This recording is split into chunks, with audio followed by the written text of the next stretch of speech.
So with the Eula banner now having been officially revealed to us, I feel we can now collectively come to a more informed decision as to whether or not we should be rolling or skipping when it comes to this one. So besides of course Eula herself, we have Xingqiu, Bidel, and Xin Yin. Now at a glance, this banner is sort of reminiscent of Zhao's banner back in February, with the exception of Xingqiu.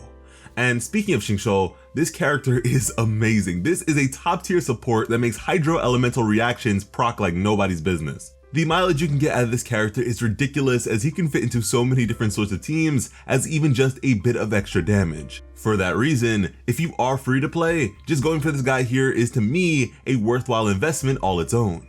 Like the majority of my supports for now, my Xingqiu isn't even at his maximum potential, but I love him all the same and use him quite frequently. But in relation to Eula, I may not actually be using him all too much however. Right now, I'm not especially enamored by Freeze and Shatter in relation to her, so it's not a pairing I'm exactly excited for. Moving on to Bidel, this isn't the most absurd character in the world inherently, but if you build your crew entirely around her, you can get up to some crazy antics. She is a bit more technical than your typical character simply because of her counter mechanic, so perhaps it's not as easy to mindlessly play her, but come on, she is just so cool, dude. Like honestly, being the One Piece fan that I am, having a badass pirate captain as a playable character is really cool. With Eula, I am interested in playing around with Superconduct for the sake of physical resistance reduction, so I may very well be running Bidel with her. However, with that in mind, 2 Claymore users may be a bit strenuous on those lacking in the weapons department, so it depends. But then there's Xin Yin. Now admittedly, I don't have much experience with this character, and that's because I'm not the biggest fan of her kit. She doesn't seem all too fun to me, so I've yet to give her much attention. She's one of the more overlooked characters as it currently stands, as her presence in the game for the time being is pretty non-existent, and so I feel bad for her, but not enough to invest in her just yet. But guys, that is another Claymore user. That is 3 Claymore users on Raid Up at once. Wow. Now Eula herself has yet to come out just yet, so determining if she is worth it is purely conjecture. But at that, I for one am pretty hopeful. The wish or skip debate for this character is pretty divisive.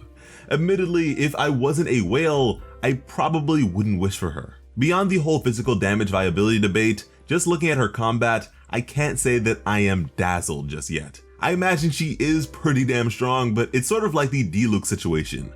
Really strong, but a tad bit monotonous. Not to mention that in regards to resources, she is pretty expensive for the time being on account of how new her desired items stand to be. Her artifact set and ascension materials only just came out with the release of 1.5, so many of us are bound to be lacking in that department. With all that being said, however, I for one don't yet have a standout cryo favorite, and I kinda want one. Like, I know Ganyu is insane numbers wise, but I don't really feel satisfied with bow users, to be honest with you. It's just not my cup of tea. Chongyun is cool, but I don't know if I want to have him as a main DPS. Despite the overwhelming physical damage lenience, I do hope Eula can fill that void for me. And beyond mechanics, I'm actually really interested in her story. She has a whole lot to prove in the place she protects, despite the prejudice of the public she now serves. It's a story I am most able to identify with in the game right now, and I am a fan. And completing that Mondstadt Noble Family set will be nice too.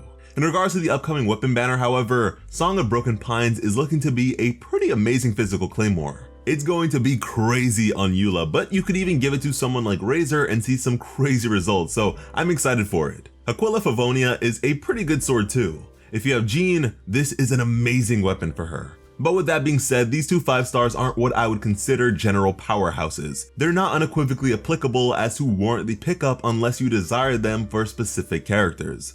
But even still, among the 4-star weapons, there is the Sacrificial Sword. What is a godly weapon for Xingqiu, who we spoke of earlier. You really, really want this weapon for him and you won't regret it.